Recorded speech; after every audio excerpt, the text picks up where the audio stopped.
Hi everyone, this is Jason Zach from Nathaniel School of Music. In this lesson or in this guided tour, so to speak, I'm going to walk you through the phases or the stages of how you should accompany yourself on the piano as a singer, or how you can accompany another artist who's another singer, or maybe a choir or a band, or basically to prepare yourself for a concert, to prepare yourself for a recording, or to prepare yourself for any challenge that involves other people watching you, listening to you, or feeling your music, or needing to dance along with you as you play.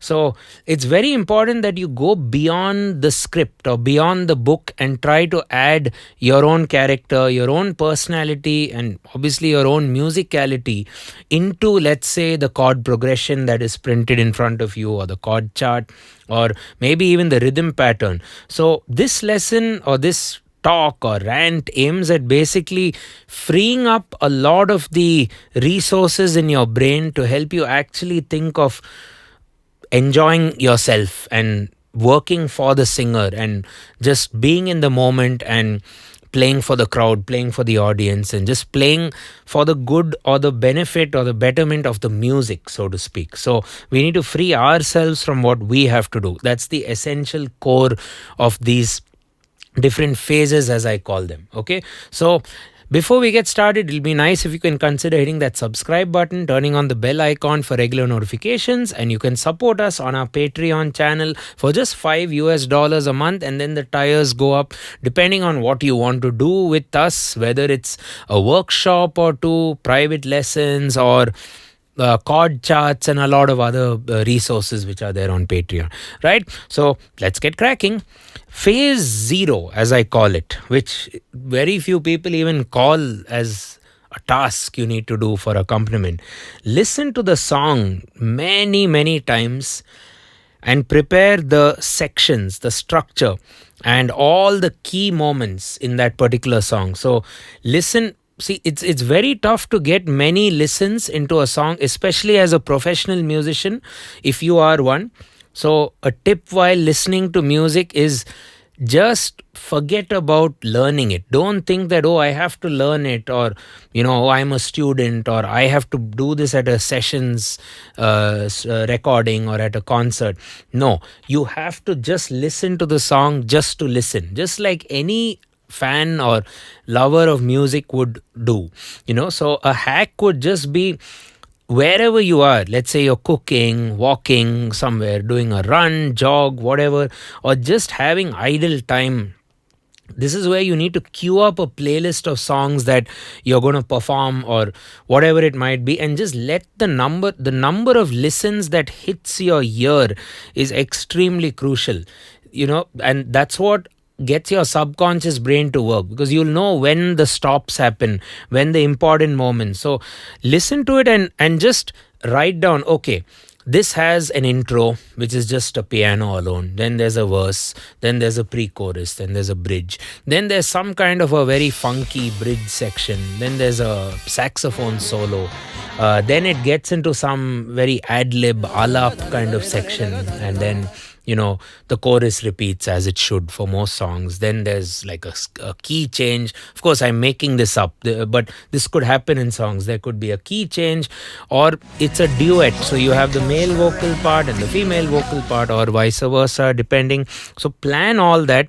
And another way to listen to a song of interest is listen to multiple recordings of the original artist, of course, but also some great covers. You never know. You could, let's say you're learning Billie Jean by Michael Jackson. You could find so many covers. You'll have the Chris Cornell version. You have my version. I'll link it up in the description. Check it out. And it depends. So every artist would put their own twist on these songs from time to time, and each interpretation will inspire you to make it your own at some point, which you need to do when you're doing a cover or someone else's song. So let's take an artist like Norah Jones. Every performance of hers doing the same song itself will be very different. So phase zero, listen to the song a good number of times, prepare the structure, sections, and key moments. Very, very important. Okay, now let's go into phase one. It begins now. So write down the chords and whatever pattern. See, the piano is a two-handed instrument, so write down what you're going to do in the right hand and what you're going to do in the left hand. So are you going to do broken chords, for example, in the right hand, like this? Are you going to do arpeggios? Now while that happens, what should the left hand do? Should the left hand follow the drums?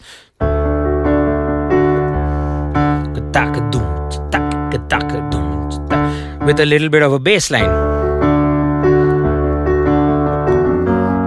with some passing notes.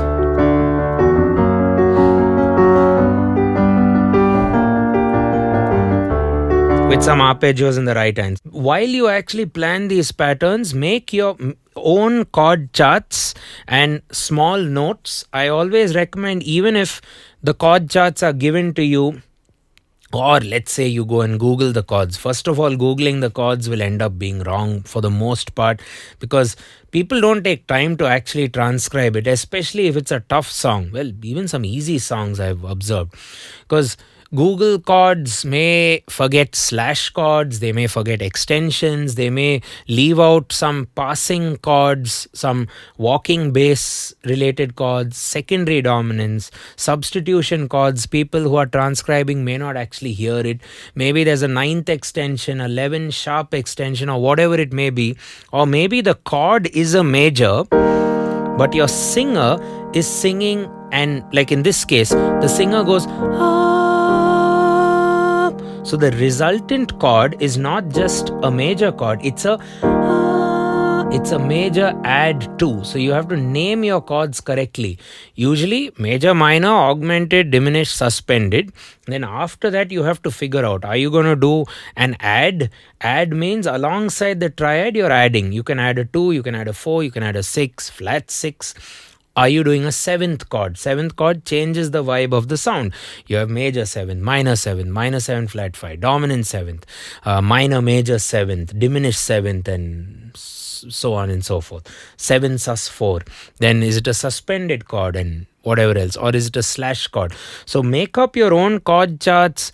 What I normally do in my chord charts is I use a lot of colors to help me. Okay, that section is that color, and I make a few small notes. Maybe on that chord, instead of playing E major like this, they do at the very end of the bar, maybe a cycle.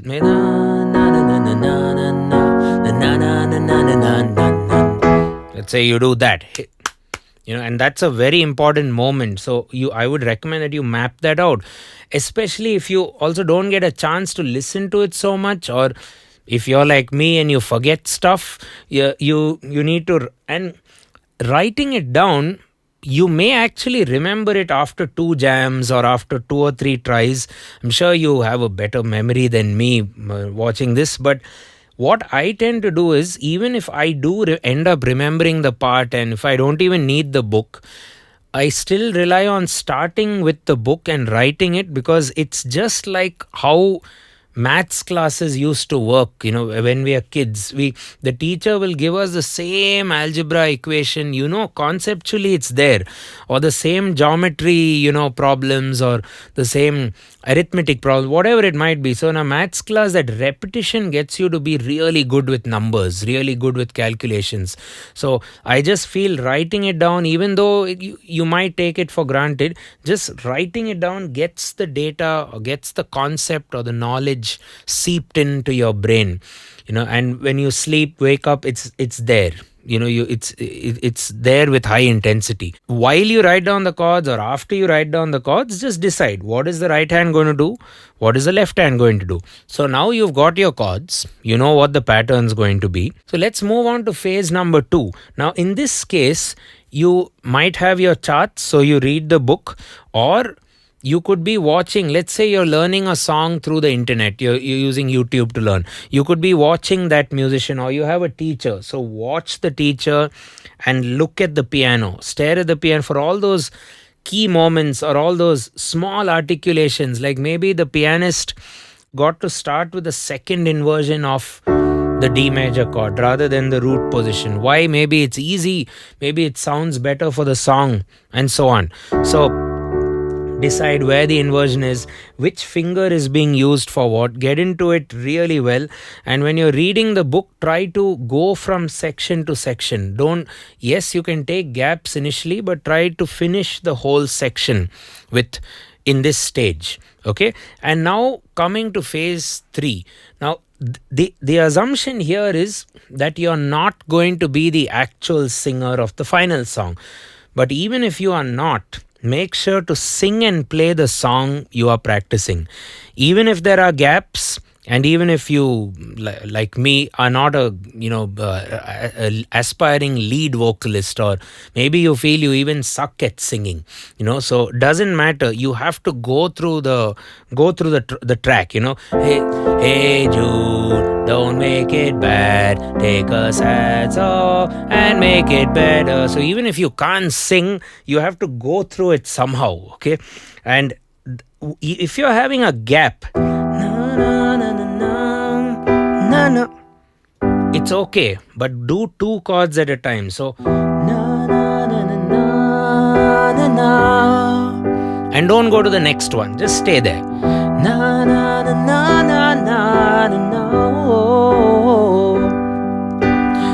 Repeat. I know there are more chords, but just keep this. And then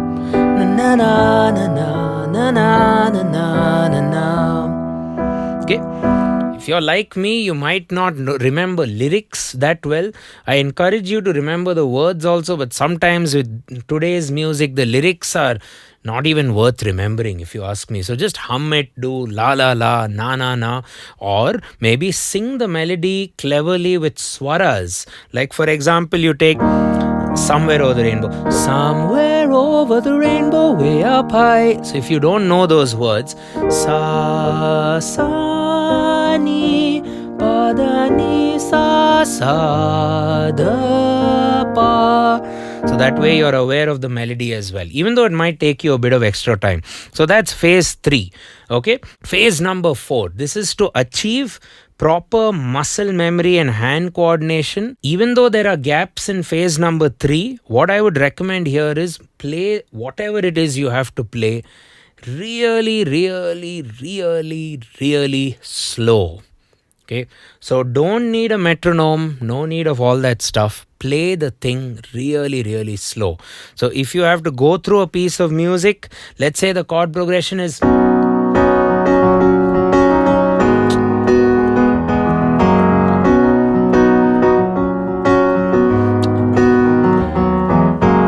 that slowly and move your body.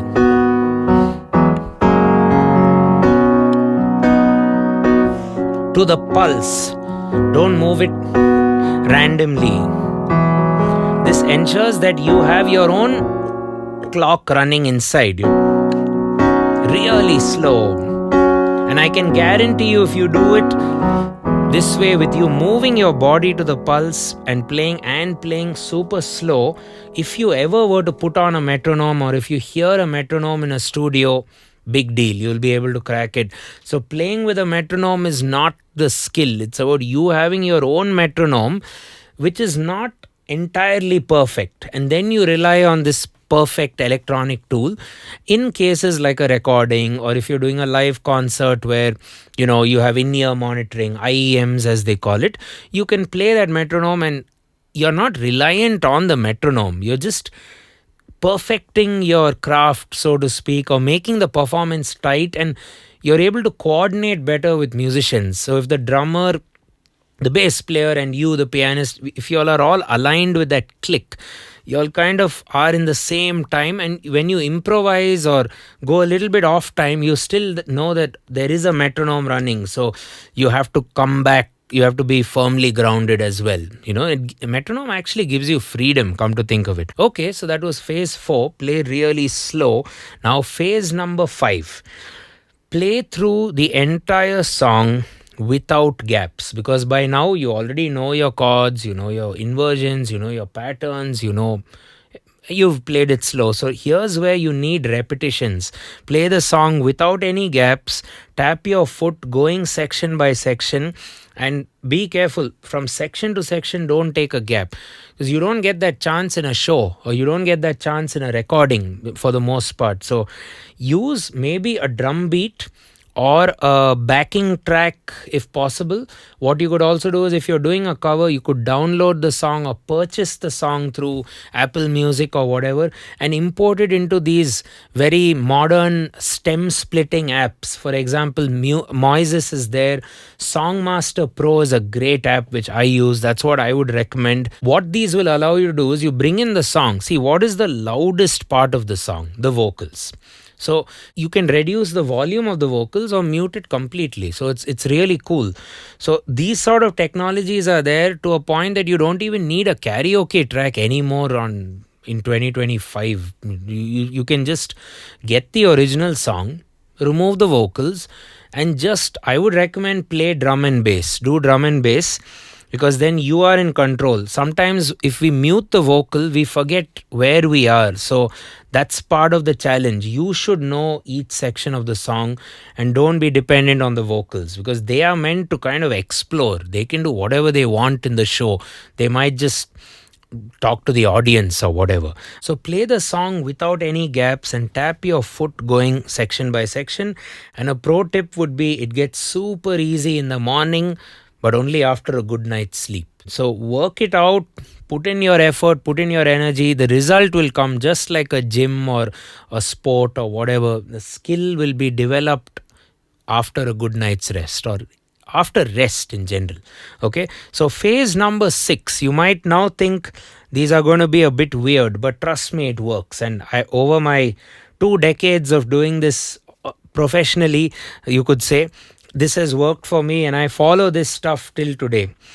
Look at only one hand at a time, because see, the piano, there are 2 hands, and if you split up the 2 hands, especially like this, it's going to be really confusing. It's like looking down a 50-story building. It just looks really scary, right? So trust one hand. This is the time where you should not look at one. Let's say I'm doing a bass line, then I won't look at the right hand.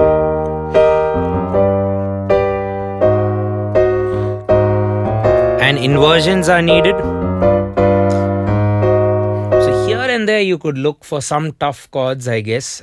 But with inversions, you have to trust that E flat, G major, G 7th, G major 7th, A flat major 7th, F sharp dominant 7th, E augmented, and then maybe what is this?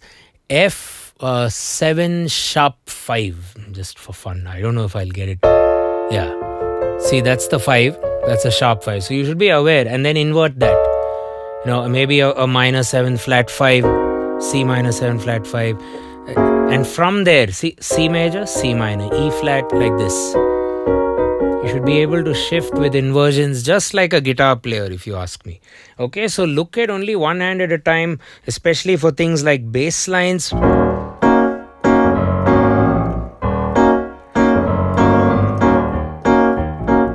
So you want to focus your attention here, or if the left hand is doing something normal,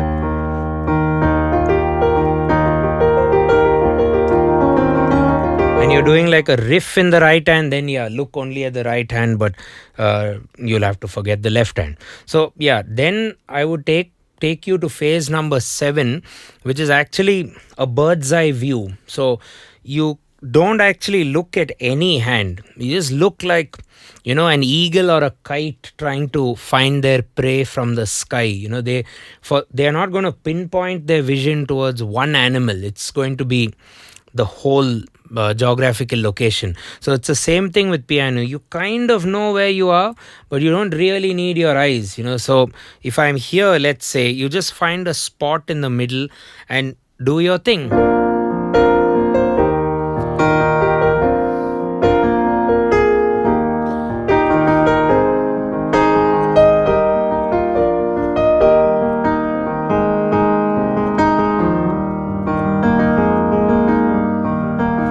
Over time, it becomes easier actually to play without the burden of staring at the piano, because if you look at so many fingers and so many notes, it can get pretty overwhelming if you ask me.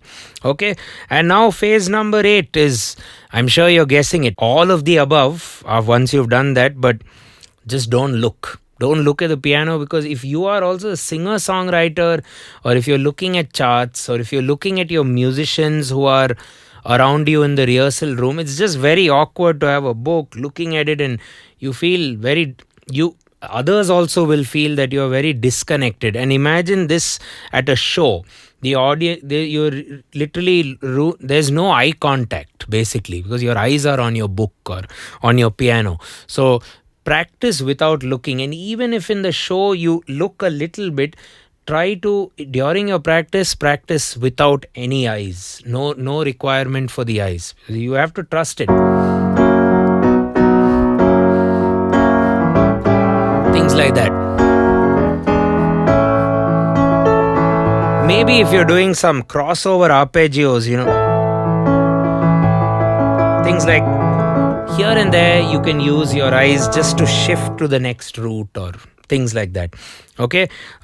Phase number 9 is basically what I would say, don't take things for granted. Don't think that, oh, I'm ready to go, I've got it going well for myself. Just before you go on stage, just before the final hurdle, record yourself, and you could record it in a basic voice note on your cell phone, or I would encourage you to even use a recording software. There are a lot of apps out there. I use the app Reaper, which is really good. You can see some of my tutorials in the on the channel. Once you can head over to the tech area of the channel. You can also use other free apps. There are so many apps out there, GarageBand, Audacity, which can allow you to just record for free, or you could invest in a very good DAW if your interest is music production.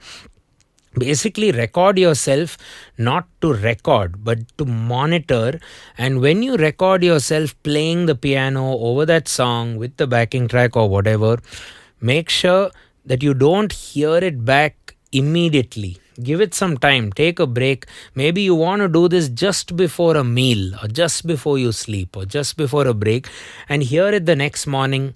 Hear it with refreshed, and then make an informed opinion. What I would like to do generally is, I'll play 3 takes or 3 goes at it, give it my 100%, and when I wake up, I'll just see, okay, what did I do in these 3 takes? What are the problem areas?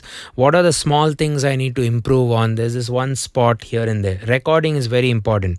And we've come to the last phase, which is nothing great really. It's just have fun and go crazy. That means you just have to force yourself to enjoy the song. Think of just enjoyment and just performing. Just forget about the fact that you have chords or you've learnt it, all of that. No one cares. The only thing you should focus on is you are an entertainer.